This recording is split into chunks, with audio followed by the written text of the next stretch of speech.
Olá, meus amigos, voltamos então para as nossas duas aulas finais a respeito da teoria geral da pena. Nós vamos trabalhar na aula de hoje o sursis e na próxima aula o livramento condicional. E aí encerramos este grande módulo a respeito da teoria geral da pena. Quero te lembrar do que nós vimos na aula passada. Nós vimos o limite no cumprimento das penas privativas de liberdade. Então observa, não é que o juiz não possa fixar penas superiores a 30 anos. Claro que ele pode, tanto que fixa penas a 50 anos, a 70 anos, a 100 anos. Mas depois de unificadas, lá na fase de execução penal, há um limite máximo de 30 anos para o cumprimento dessas penas unificadas. Atenção agora, porque eu te falei de uma súmula do Supremo. Tu lembras? É a súmula 715 do Supremo Tribunal Federal. A súmula 715, meus amigos, ela diz que para fins dos benefícios, como por exemplo a progressão de regime, você leva em conta não os 30, mas o total de anos da condenação. Não é bom para o réu, né? Não, nada bom. É a posição do Supremo sumulada, súmula 715 STF. Então, digamos que o réu tenha sido condenado a 100 anos de prisão. Muito bem. Você, para fins de livramento condicional, para fins, vamos falar de progressão de regime, ele vai passar do fechado para o semiaberto. Este 1/6 é sobre os 100 anos e não sobre os 30 da unificação. Joia? Muito bem. Deixa eu começar te mostrando a diferença entre o sursis do Código Penal e o sursis lá da 9.099. Olha só. Cuidado com essa diferença. Uma coisa, meus amigos, é o sursis da pena. Outra bem diferente é o sursis do processo. Às vezes, nós escutamos operadores do direito falando em sursis indistintamente.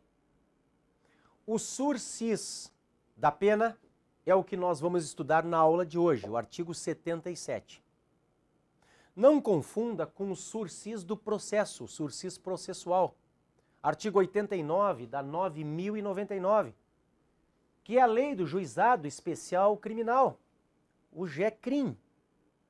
O artigo 89 diz que se a pena mínima do crime não é superior a 1 ano e presentes os requisitos do 77, que é o que nós veremos, o processo pode ficar suspenso de 2 a 4 anos, desde que o réu cumpra algumas condições. Ao final desse período, estou falando aqui de baixo, né? O sursis do processo. Ao final do período, o juiz extingue a punibilidade do réu, sem qualquer decisão de mérito, nem condenando, nem absolvendo, extinguindo a punibilidade. É um réu que não fica com antecedentes. Então, veja, o promotor oferece a denúncia e na denúncia já propõe o sursis do processo. O réu aceita, o processo fica pendurado de 2 a 4 anos. Ao final do prazo, se o réu cumpriu as condições, extinta a punibilidade, arquivo. É bem diferente com o instituto que nós vamos começar a estudar, o sursis propriamente dito, o sursis da pena. Porque agora é uma suspensão condicional da pena. Ele já foi condenado, meus amigos. Ele já foi condenado e já transitou em julgado. Eu tenho uma condenação definitiva aqui em cima. Lá embaixo não. Lá embaixo eu tenho só a denúncia oferecida. Não vai ter nem instrução aqui embaixo. Quanto mais condenação. Aqui em cima eu tenho condenação definitiva. Pois é este, o sursis da pena, que eu passo a te mostrar a partir de agora. Requisitos do sursis. Então eu vou falar em sursis a partir de agora. Alguns gostam de falar de maneira mais chiquezinha, o sursis. O sursis, fala a palavra em francês. Bom, aqui no Brasil nós costumamos falar em suspensão condicional da pena ou sursis. Joia? Se você quiser falar em francês é sursis, ok? requisitos objetivos. Vamos começar vendo os objetivos, depois a gente vê os subjetivos. Vamos lá. Primeiro requisito objetivo. Olhem a qualidade da pena. Nós temos que trabalhar com PPL para fins de sursis. Sempre PPL, pena privativa de liberdade. Além da qualidade da pena, PPL, nós temos que analisar a quantidade de PPL. PPL não superior a 2 anos. Então, tem que ser uma PPL. Essa condenação não pode ter passado de 2 anos. Existe uma exceção aqui. Cuidem, eu botei. Exceção, PPL não superior a 4 anos no sursis etário, condenado maior de 70, já te mostro. E no sursis humanitário, quando o condenado tem problema de saúde grave, já te mostro. Depois, nós temos um terceiro requisito, que é, no sursis especial, a reparação do dano. Salvo se o réu conseguir demonstrar a impossibilidade de fazê-lo, de repará-lo. Então, eu preciso de uma PPL, pena privativa de liberdade. Esta PPL não pode ser superior a 2 anos, salvo no sursis etário e humanitário, quando então é 4 anos, não superior a 4. E reparação do dano no sursis especial. Requisitos objetivos. Depois, olhem os subjetivos. Não ser o réu reincidente em crime doloso, salvo se na... Não ser o réu reincidente em crime doloso, salvo se na condenação anterior foi aplicada somente pena de multa. Olhem o juízo de suficiência agora. Culpabilidade, antecedentes, conduta social e personalidade do agente, bem como motivos e circunstâncias do crime, autorizem a concessão do benefício. E esse aqui, letra C, cai direto nas provas, eu vou te mostrar, na prova de hoje, inclusive. Não ser indicada ou cabível a substituição da PPL por PRD. Cuida ali a letra C. Meus caros, se cabe a pena alternativa, não cabe então o sursis. Ela prejudica a concessão de sursis. Ela prefere ao sursis. Se cabe substituir a pena privativa de liberdade por pena restritiva de direitos, não dá o sursis. Porque é mais benéfico para o réu a pena alternativa do que o sursis. Então, nós temos uma preferência aqui, quase que uma prejudicial. Se cabe a substituição, não cabe mais o sursis. Joia? Veja aqui comigo as espécies de sursis. Nós temos 4 espécies de sursis. Primeiro, o sursis simples. No primeiro ano, o condenado presta serviços à comunidade ou submete-se à limitação de final de semana.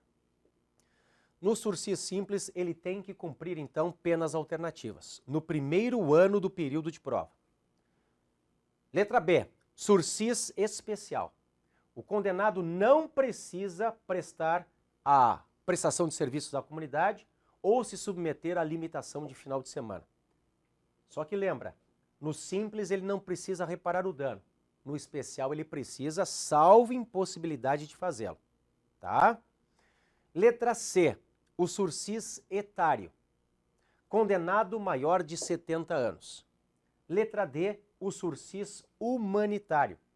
Quando razões de saúde do condenado justificam a suspensão. Então é um condenado que chega ali no momento de cumprir a pena e tem HIV, tem tuberculose, ele está muito debilitado, ele está em cadeira de rodas, concede o sursis. É o sursis humanitário. Então nós temos o simples, no primeiro ano do período de prova ele presta serviços comunitários ou se submete à limitação de final de semana. O sursis especial, quando então ele não precisa cumprir serviços comunitários e nem se submeter à limitação do final de semana, mas ele tem que reparar o dano, salvo impossibilidade de fazê-lo. O sursis etário, quando o condenado tem mais de 70. E o sursis humanitário, quando ele está gravemente enfermo. Aí se concede também o benefício. Lembrem, tudo isso, meus caros, pressupõe uma condenação definitiva. É bem diferente do sursis do processo, quando o MP simplesmente denuncia e propõe a suspensão do processo. Não tem instrução, não tem condenação. Aqui tem. Aqui, meus caros, tem condenação definitiva. Há uma pena privativa de liberdade que não é superior a 2 anos, salvo no sursis etário e humanitário, quando é uma PPL não superior a 4 anos. Joia? Lembra também da questão da pena alternativa. Porque se cabe pena alternativa, se cabe substituir a pena de prisão por pena restritiva de direitos, não concede o sursis. Concede a substituição. Sempre o mais benéfico para o réu. É melhor para o réu a pena alternativa do que o sursis. Quer ver uma coisa? Olha essa aqui para juiz, Tribunal de Justiça de Pernambuco. A banca é Fundação Carlos Chagas, a prova é recente, 2013. No tocante às penas restritivas de direitos, é correto afirmar que, a alternativa que está em negrito, obstam a concessão do sursis, se indicada ou cabível a substituição. Você concorda que está correta? Claro. Por quê? Porque se é indicada ou cabível substituir a PPL por PRD, obsta o sursi. Não dá para dar o sursi. Correto. Joia? Nós temos mais um encontro dentro da teoria geral da pena.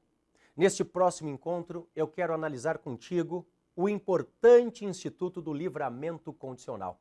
Até lá, um grande abraço, tchau!